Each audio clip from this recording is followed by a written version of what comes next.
Hey guys, I'm Andrei, a certified translator and a real estate concierge. Today we're talking a little bit about real estate, and the major message of this clip is the remote sale of your property in Belarus.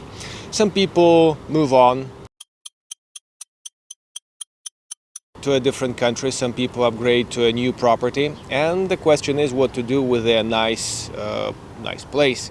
Normally we assume a village house because it's a more complicated thing. Generally a village house or an apartment doesn't make too much difference. The distance from Minsk, where I'm based, does make a difference unless you have a trusted person somewhere in the countryside. I'll be happy to be handling your sale, and it's a lot of fun. We have just accomplished the sale of a village house, a pretty nice village house, 300 kilometers away from Minsk. You may have seen it in one of the videos. It's by the national park, Belarusbank, a charming property, by the way. If you're living in Brest, which is 1 hour away from there, that's just an ideal summer place for the family.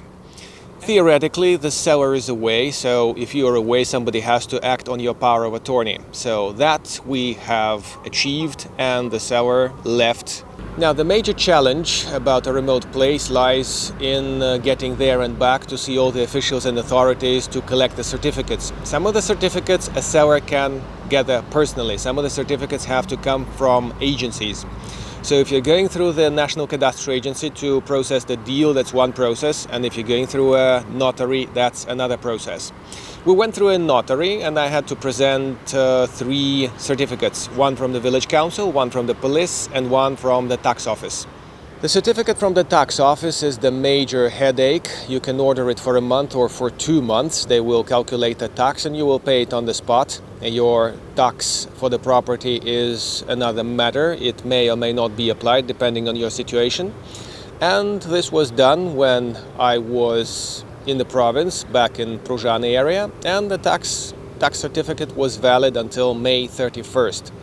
The village council certificate is elementary. This is a certification that nobody is registered to the house, and if you're a foreigner, you definitely get yourself a 0 certificate. Nobody is registered, the house is free to sale. Bureaucracy becomes a little bit funny when it comes to the 3rd certificate, the certificate about having no outstanding debt before the state for refunding your children's orphanage fees. The government in Belarus has a pretty all-embracing care program for the children. So if they're deprived at some point, they're taken away into an orphanage, and the parents are pushed to work, earn an extra coin and compensate the government. It's a 5-star orphanage thing. It's cool if you're a foreign and if you have your children of age and in a different country, but still the laws of Belarus apply to you equally like they do to a Belarusian. So collecting that certificate was the biggest challenge in our little thing. So the confirmation of having no outstanding fees for the orphanage, upkeeping of your children, is one of the crucial papers. It appears that if we have the original passport here on the ground, they can check it and there is no stamp about the orphanage thing, and that's okay. If somebody is away, it has to be requested through the police, and the notary or the cadastral agency has to do that, so the deal is not actually happening on the same day. They take officially 2 weeks to do this. And here is the moment why the real estate concierge may be more handy than just a translator that acts on your signals. When we first asked the local notary here in Minsk, because going to Pruzhany for the deal was a bit problematic for the few and other reasons, the notary actually addressed their own local district police station. And the problem is that the foreign national, the seller, was never living in that district, and the district would never have anything about him in the database. So the polite inquiry of mine in 2 weeks' time about what our status was with this certificate pointed me at the police station, so I didn't just settle on calling the notary and asking, oh, how are things doing? And she would say, oh yeah, things are great, we're still waiting for that paper. I called the cops. The cop was surprised because of this exact circumstance. The seller never lived in the district, so they by default can have no information about having any outstanding orphanage fees. So I politely called the notary again, and she was very happy to hear me on the matter, and I very politely and firmly asked her to forward another query to the actual district where the seller lived. So that was placed, actually when we already had 3 weeks left before the deadline, and deadline was the tax certificate expiration, 31st of May. And believe it or not, before weekend, on the 28th or something, the certificate actually was posted by the cops, but it was never delivered, and it could never be delivered by the 31st. So I had to go to the police station, collect a copy of the certificate, obviously using the power of attorney, and supplying it to the notary, who was happy to actually finalize the deal. Given that we're selling this property to another foreigner, we'd need a translator. And as a seller, I cannot be a translator of my own sale. So a translator would roughly cost some $50-70 depending on the context. There can be different types of the deals, different schemes of the deals, with payment delayed or having been made already. So that may also design the budget appropriately. One last thing occurred during the deal when the seller, and he's a foreign national as well, showed up with his passport notary translation as a black and white copy of it. Not the original thing with stamp and thread, as you probably may know about it, but just a plain black and white copy, cheerfully saying that his lawyer said, yeah, I'll try the black and white copy, it sometimes is okay. Well, sometimes doesn't really bloody apply to actually a deal with the property, which is really a big official thing, and the notary wanted to have the original, which wasn't there.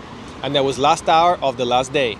Well, we seem to have had a specter of luck over us, and the two guys present, along with the buyer, were basically both professional translators. So while my hired translator was busy with the contract template translated to the buyer, I was very much whiling my time away producing an official certified passport translation of the buyer. So by the time he was finished reading, we were done generating the actual authentic translation of the passport, which became a part of the deal. The deal was finalized, and what remained afterwards was to go to the local cadastral agency and to finish the registration of the process of the deal, the transition of the ownership. Since the land was already in rented status, we only had to be at the cadastral agency for maybe a half hour and spend this much. I'll put the amount on the screen, and roughly you'll get the idea of how much the whole process may cost. So guys, long story cut short, my education is over. This was an interesting experience, a bit challenging at some point.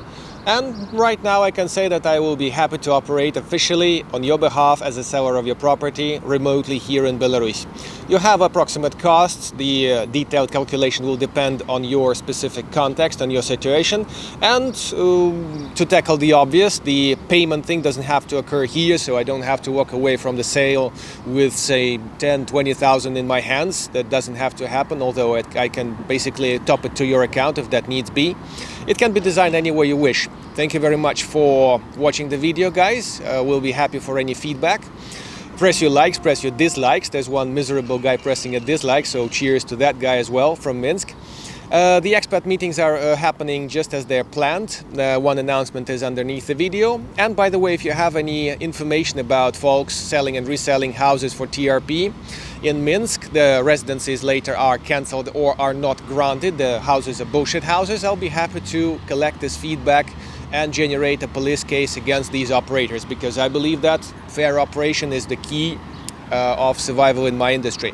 Thank you for watching. Cheers from Minsk.